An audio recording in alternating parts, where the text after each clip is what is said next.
नमस्कार बच्चों, प्रेम विद्या मंदिर हिंदी हाई स्कूल से मैं लीला मैम, कक्षा 6 पाठ 15 हम पंछी उन्मुक्त गगन के। इस काव्य के हमने ये 2 भाग हम पढ़ चुके हैं। अब आगे का भाग मैं समझाती हूँ।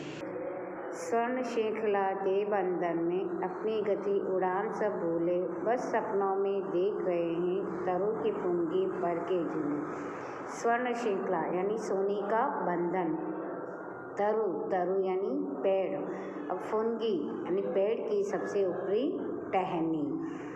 तो पक्षी कहते हैं कि हम सोने की जंजीर में बंधन पड़कर हम अपनी गति और उड़ान सब कुछ भूल गए हैं, यानी पिंजरे में बंद होने के कारण अब तो हम केवल सपनों में ही पेड़ों की फुनगी पर झूले देख पाते हैं। यानी पक्षी सोने की बंधन में बंधे हुए हैं तथा अपने सपने में ही वो पेड़ों की सबसे ऊपरी टहनी पर झूला खाते हुए देख रहे, सिर्फ सपनों में, बाकी अपनी गति और उड़ान भूल गए हैं।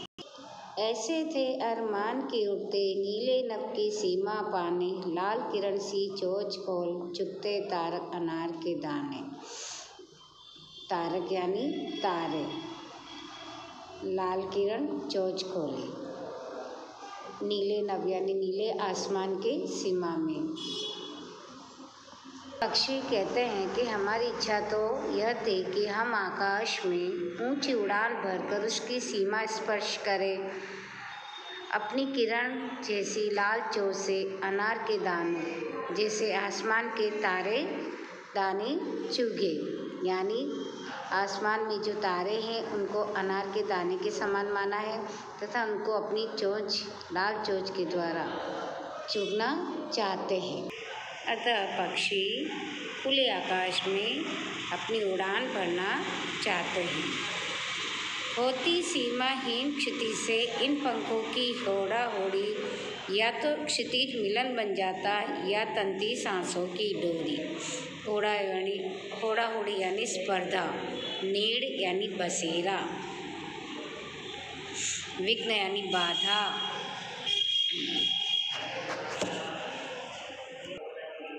अर्थात पक्षी कहते हैं कि हम अनंत आकाश में असीमित, जिसका कोई सीमित सीमा नहीं, जिसका कोई अंत नहीं, उस पर क्षितिज को हम स्पर्श करने की होड़ लगाते, या तो हम क्षितिज यानी आसमान को पार कर जाते, पहुंच जाते, या उसके पूर्व हमारे प्राण निकल जाते, यानी सांसों की डोरी खत्म हो जाती। नीड़ न दो चाहे टहनी का, आश्रय छिन्न भिन्न कर डालो, लेकिन पंख दिए हैं तो आकुल उड़ान में विघ्न डालो। यानी पक्षी कहते हैं कि हमें भले ही टहनी में बने घोंसले में न रहने दो, यानी हमारा बना हुआ घोंसला तुम नष्ट कर दो, छिन्न भिन्न कर डालो, किंतु यदि ईश्वर ने हमें पंख दिए हैं तो हमारी उड़ान में किसी प्रकार की बाधा ना डालो, हमारी उड़ान में तुम आड़े ना आओ, यानी हमें स्वतंत्र आकाश में उड़ने दो। यानी पक्षी स्वतंत्र होकर उड़ना चाहते हैं, अपनी व्यक्तित्व, अपने विकास करना चाहते हैं। तो इस कविता में यही बताया है कि पक्षी स्वतंत्र होकर उड़ना चाहते हैं, चाहे उनके बने हुए घोंसले ही क्यों न हम नष्ट कर दे, लेकिन उनको जो पंख दिए हैं उनके पंखों की उड़ान में बाधा नहीं डालने के लिए कहा है। ये शब्दार्थ और टिप्पणी अपनी नोटबुक में लिखना है।